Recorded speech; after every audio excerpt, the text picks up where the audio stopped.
नमस्कार, सत श्री अकाल, आदाब, की हाल चाल ऑफिसर्स। भैया सीनियर ऑफिसर का एग्जामिनेशन बिल्कुल नजदीक आ गया है। अब तो दिल की धड़कन भी बढ़ रही होगी और आप दिमाग में चल रहा होगा कि इतनी पढ़ाई कर ली है, अब सिलेक्शन लेना है तो क्या करें। दोस्तों देखो, सिलेक्शन लेने के लिए सिर्फ पढ़ाई करना इंपॉर्टेंट नहीं है, एग्जामिनेशन में आपका दिमाग किस तरीके से चल रहा है और आप किस स्ट्रैटेजी के साथ एग्जामिनेशन में जा रहे हैं वो भी बहुत ज्यादा इंपॉर्टेंट है। मतलब अगर देखा जाए तो जो भीम, जिनके अंदर 10,000 हाथियों का बल था, वो भी चक्रव्यूह को भेद नहीं सकते थे, है ना। जो युधिष्ठिर थे, जो नकुल और सहदेव थे, वो भी चक्रव्यूह को भेद नहीं सकते थे, चक्रव्यूह तोड़ नहीं सकते थे। महाभारत के चक्रव्यूह को तोड़ना सिर्फ और सिर्फ अर्जुन को आता था और उनके पुत्र अभिमन्यु को आता था। अब अगर अभिमन्यु को देखा जाए तो बाकी जितने भी युधिष्ठिर, भीम, नकुल, सहदेव है, उनके मुकाबले में अभिमन्यु बहुत ज्यादा इतने 30 मार का टाइप नहीं थे, जितनी ज्यादा शक्तियां बाकी उनके जो चाचा ताऊ थे उनके पास थी, है ना।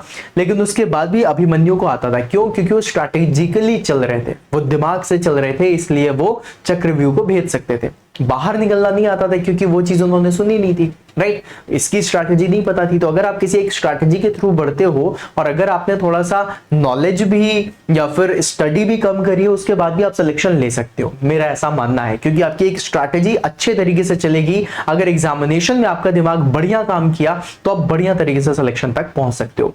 अब गाइस, एक स्ट्रैटेजी आप लोगों को बताने वाला हूं कि किस सेगमेंट को सबसे पहले अटेम्प्ट करना चाहिए, किस सेगमेंट को बाद में अटेम्प्ट करना है, विद लॉजिक बताऊंगा। लॉजिक को समझना, देखना और फिर उसके बाद बात करेंगे, ठीक है।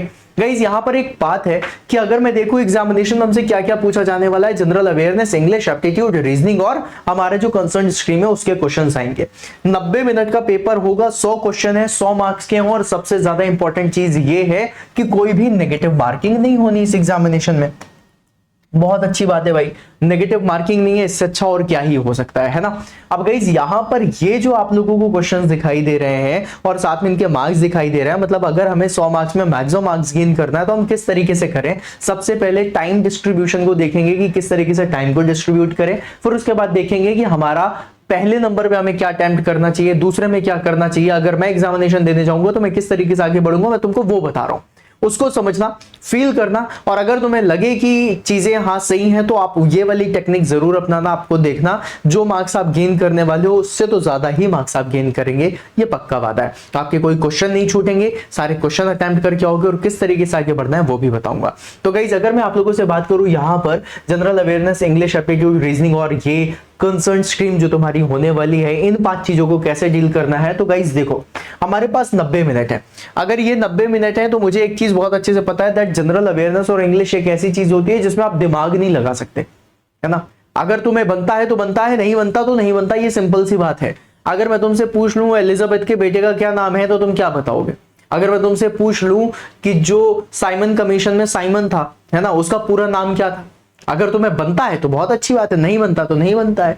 गांधी जी का पूरा नाम क्या है, तुमसे बनता है तो बहुत अच्छी बात है, नहीं बनता तो नहीं बनता, राइट। अब उसमें तुम दिमाग नहीं लगा सकते ना कि गांधी जी का नाम मनोहर दास भी हो सकता है, मोहन दास भी हो सकता है, राइट, है ना। तो मतलब अगर तुम्हें बनता है तो बनता है। तो जनरल अवेयरनेस और इंग्लिश के साथ यही वाली चीज है कि इसमें तुम दिमाग नहीं लगा सकते, तुम पढ़ोगे और आंसर दोगे। अब 20 क्वेश्चन को पढ़ने के लिए और आंसर देने के लिए सिर्फ और सिर्फ 10 मिनट मोर देन सफिशिएंट है। क्योंकि तुमने क्वेश्चन पढ़ा, भाई इसका क्या आंसर हो सकता है, ये टॉपिक पढ़ा, ये टॉपिक बन ही नहीं रहा, तो आगे बढ़ जाओगे। ये थोड़ी ना सोचोगे कि नहीं नहीं इसको तो मैं करके ही रहूंगा, है ना। और अगर तुम्हें बन रहा है तो तुम तुरंत टिक करोगे, आगे बढ़ जाओगे। तो मतलब अगर हमें ये 20 क्वेश्चन करने हैं, देन मेक श्योर कि तुम इसको, ये जो 2 सेगमेंट है जनरल अवेयरनेस और इंग्लिश, इसको सिर्फ और सिर्फ 10 मिनट में कंप्लीट करोगे, सिर्फ और सिर्फ 10 मिनट में, ठीक है। फिर उसके बाद बात आती है एप्टीट्यूड की। एप्टीट्यूड में 15 क्वेश्चन है ना, 15 क्वेश्चन से, और इसमें क्वेश्चन को सॉल्व करना पड़ता है। तो इसके लिए हर क्वेश्चन को 1 मिनट का समय देना वाजिब भी है और जायज भी है। तो अगर आप लोग इस क्वेश्चन को देखें तो मतलब मैंने 15 एप्टीट्यूड के क्वेश्चन को सॉल्व करने के लिए 15 मिनट दिए हुए हैं। और रीजनिंग भी कुछ ऐसा ही है कि जहां पर लॉजिक लगाना पड़ता है, दिमाग लगाना पड़ता है, और इसके लिए मैंने आप लोगों को 15 क्वेश्चन दिए हुए हैं, 15 मिनट, मतलब 15 क्वेश्चन के लिए 15 मिनट दिए। और फिर उसके बाद आती है आपकी स्ट्रीम, जिससे 50 क्वेश्चन आने वाले हैं, और इसके लिए मैंने आपको 50 मिनट दिए हुए हैं। गाइस, 50 मिनट मोर देन सफिशिएंट है, इस बात को थोड़ा सा भरोसा करके मान लो। रीजन पूछो क्यों? क्योंकि जब आप एसएससी जेईई का एग्जामिनेशन देने जाओगे ना, तो एसएससी जेईई के एग्जामिनेशन में 60 मिनट में 100 क्वेश्चन सॉल्व करने हैं। 60 मिनट में 100 क्वेश्चन, मतलब एक क्वेश्चन को सॉल्व करने के लिए 35-36 सेकंड मिलते हैं बस। यहां पे तो तुम्हें 60 सेकंड्स मिल रहा है, 1 मिनट एक क्वेश्चन के लिए, तो मोर देन सफिशिएंट है, अगर तुम चाहो तो सॉल्व कर सकते हो। अब गाइस यहां पर किसको मैं सबसे पहले अटेम्प्ट करूं, किसको मैं सबसे बाद में अटेम्प्ट करूं, इसके लिए एक स्ट्रैटेजी बनाई है कि देखो गाइस, टेक्निकल तुम लोग हमेशा से पढ़ते हुए आ रहे हो और हमें पता है कि जो हमारे इंजीनियर्स होते हैं उनका नॉन टेक्निकल थोड़ा वीक होता है। तो सबसे पहले तुम्हें कॉन्फिडेंस की भी जरूरत होगी, तुम्हें मोटिवेशन की भी जरूरत होगी, और तुमने जो चीजें बहुत टाइम से पढ़ी हुई हैं उस चीज को अगर तुम सॉल्व करने जाओगे तो ज्यादा बेहतर तरीके से सॉल्व कर पाओगे। तो इसके लिए सबसे पहले अटेम्प्ट करना तो अपना टेक्निकल अटेम्प्ट करना, राइट। सबसे पहले तुमने यही अटेम्प्ट करा। जब तुम इसको अटेम्प्ट करोगे then you will have the confidence कि हाँ मैंने इतने क्वेश्चन कर लिए हैं, मुझसे इतनी चीजें बन गई हैं। फिर दूसरे नंबर पे तुम्हें अटेम्प्ट करना है जनरल अवेयरनेस और इंग्लिश। अब देखो दूसरे नंबर पे क्यों रखा मैंने रीजनिंग या फिर एप्टीट्यूड को दूसरे नंबर पे क्यों नहीं रखा, इसके बारे में भी बताता हूं। जब तुम टेक्निकल क्वेश्चन सॉल्व करने जाओगे तो टेक्निकल में भी दिमाग लगता है, और जब तुम दिमाग लगाओगे ना बहुत ज्यादा, तो एक टाइम के बाद आप लोगों का दिमाग थक जाता है और फिर वो वर्क करना बंद कर देता है ना, ऐसा होता है। कंसंट्रेशन लेवल भी कम हो जाता है, और दिमाग भाई साहब अगर तुमने 60 मिनट बिल्कुल कंसंट्रेशन के साथ दिमाग लगा लिया ना, तो दिमाग को भी रेस्ट की जरूरत है। तो अब तुमने टेक्निकल क्वेश्चन को 50 मिनट दिए हैं, मतलब 50 मिनट तक तुमने कॉन्टिन्यूसली दिमाग लगाया, जिसकी वजह से तुम्हारे दिमाग को थोड़ा रिलैक्स करने की जरूरत है, थोड़ा कैलकुलेशन से हटने की जरूरत है, थोड़ा स्टैटिक में जाने की जरूरत है। और उसके लिए तुम जनरल अवेयरनेस और इंग्लिश को चूज करोगी, क्योंकि इसमें दिमाग की नसों में दर्द नहीं होगा, आराम से तुम सॉल्व कर पाओगे। भाई 10 मिनट का ब्रेक तुम्हारे दिमाग को दिया जा रहा है, और इसी 10 मिनट के ब्रेक में, उसी ब्रेक में तुम जनरल अवेयरनेस और इंग्लिश जो तुमसे बनता है वो निपटा दोगे, राइट। अब 10 मिनट के ब्रेक के बाद तुम्हारा माइंड फिर से मजबूत हो चुका है। मजबूत होने के बाद गाइस बिल्कुल फ्रेश टाइप का जैसे फील होने लग जाएगा। इनको सॉल्व करते करते ही तुम्हारे दिमाग को थोड़ा शांति मिल जाएगी। जैसे ही शांति मिले लग जाओ एप्टीट्यूड में। एप्टीट्यूड मैथमेटिक्स है भैया, इसको करने के लिए भी तुम्हारे दिमाग को बढ़िया तरीके से कसरत करनी पड़ेगी। और जब तुम एप्टीट्यूड सॉल्व करोगे उसके लिए तुम्हें 15 मिनट का टाइम दिया गया है। कोशिश करना 15 मिनट के अंदर ही कर लो, चाहे 12 मिनट में, 10 मिनट में, 11 मिनट में, लेकिन कोशिश करना 15 मिनट के पहले ही कर लो। अब 15 मिनट तक करने में तुमने एप्टीट्यूड निपटा दिया। फिर उसके बाद सबसे लास्ट में रखना रीजनिंग। रीजनिंग क्यों सबसे लास्ट में रखना है इसका भी आपको बताता हूं। गाइस रीजनिंग एक ऐसा टॉपिक है कि अगर तुमसे बनता है तब तो तुम बहुत जल्दी कर लोगे। अगर नहीं बनता और अगर तुम्हें मिसिंग नंबर्स में या फिर मिसिंग अल्फाबेट्स में या फिर सिलॉजिज्म में, इन सब में अगर तुम्हें टाइम लगने वाला ना, तो तुम्हारे पास टाइम होना चाहिए। मैंने फिर भी 15 मिनट दिए हुए हैं रीजनिंग को, लेकिन अगर तुम्हें ज्यादा टाइम लग रहा है तो तुम वो ज्यादा टाइम भी दे सकते हो अपनी रीजनिंग को। क्यों? क्योंकि तुमने सबसे लास्ट में इसको चूज करा है। अब जब हम रीजनिंग करते हैं ना, तो रीजनिंग में बहुत ज्यादा दिमाग लगता है, बहुत ज्यादा दिमाग को बिल्कुल घुमा देना पड़ता है। पता नहीं क्या क्या लॉजिक सोचने पड़ते हैं। 1 से 3 को मिलाओ, 3 से 6 को मिलाओ, 6 से 9 को मिलाओ, देखो भैया क्या डिफरेंस आ रहा है, क्या चीजें आ रही है, क्या अप्रोक्सीमेशन लगेगा, क्या कैसा होगा। ये बहुत सारी चीजें ऐसी होती हैं रीजनिंग में, है ना। क्या रिश्तेदारी चल रही है, रिलेशनशिप चल रही है, ब्लड रिलेशन, ये सारी चीजें। तो इसके लिए तुम्हारे दिमाग को सबसे लास्ट में रखा गया है, ताकि तुम अपने माइंड को अच्छी तरीके से यूज कर पाओ कि भाई अब मुझे आगे कुछ नहीं सॉल्व करना, अब मुझे आगे का कोई और क्वेश्चन नहीं करने, मैंने सब कुछ निपटा दिया, अब मैं सिर्फ रीजनिंग को बढ़िया इत्मीनान से कर सकता हूं जब तक मेरे पास टाइम। अगर तुमने रीजनिंग निपटा दिया, फिर उसके बाद अगर तुम्हारे टेक्निकल के कुछ क्वेश्चन बच रहे हैं, तो तुम चाहो तो रीजनिंग खत्म करने के बाद अगर 2, 4, 5 मिनट भी बचे हैं, तो तुम्हारे जो क्वेश्चन बने नहीं, या फिर जिन क्वेश्चन में तुम्हें लग रहा है कि यार इसमें मैंने तुक्का तो मार दिया, बिकॉज नेगेटिव मार्किंग है नहीं। अब नेगेटिव नहीं है तो मुझे 100 के 100 क्वेश्चन करने हैं, तो इसमें तो मैंने तुक्का मार दिया, लेकिन इसको एक बार और देखना चाहते हो तो तुम वो भी देख सकते हो। तो अगर तुम इस तरीके से चलोगे तो मुझे लगता है तुम ज्यादा बढ़िया परफॉर्म कर पाओगे अपने एग्जामिनेशन में। इस चीज को बिल्कुल दिमाग में रखना। अब बात ये वाली आती है कि जब भी कभी नो नेगेटिव मार्किंग वाली बात है, तो मुझे सब में ताला लगाना है, मुझे सब में आंसर लगाना है, तो मैं हर किसी में आंसर लगाता हुआ जाऊं या नहीं जाऊं, तो मेरे लाल हमेशा याद रख लेना, तुम्हें सारे के सारे क्वेश्चन अटेम्प्ट करने हैं। अगर बाद में तुम्हें पढ़ने का भी समय ना मिले, जब भी कभी ऐसा हो जाए कि भाई तुमने सब कुछ कर लिया, उसके बाद तुम्हारे 10 क्वेश्चन बच रहे हैं, ठीक है, 10 क्वेश्चन बच रहे हैं कि 10 क्वेश्चन है, अब इसको मुझे पढ़ने का भी समय नहीं मिल रहा है, मेरे पास तो सिर्फ और सिर्फ अब 1 मिनट का समय, 1 मिनट में 10 क्वेश्चन तो नहीं पढ़े जा सकते, तो क्या करूं। जब भी कभी ऐसा कोई सिचुएशन आ जाए जहां पर तुम्हारे पास पढ़ने का टाइम नहीं है, लेकिन मुझे सारे क्वेश्चन अटेम्प्ट करने हैं, तो जब भी कभी ऐसी सिचुएशन आए जब पढ़ना भी नहीं पड़ रहा है या फिर पढ़ने की टाइम ही नहीं बचा, लेकिन मुझे आंसर तो लगाने हैं, तो बेटा ABCD में से कौन सा आंसर चूज करोगे, तो तुम चूज करना option number B, right, option number B.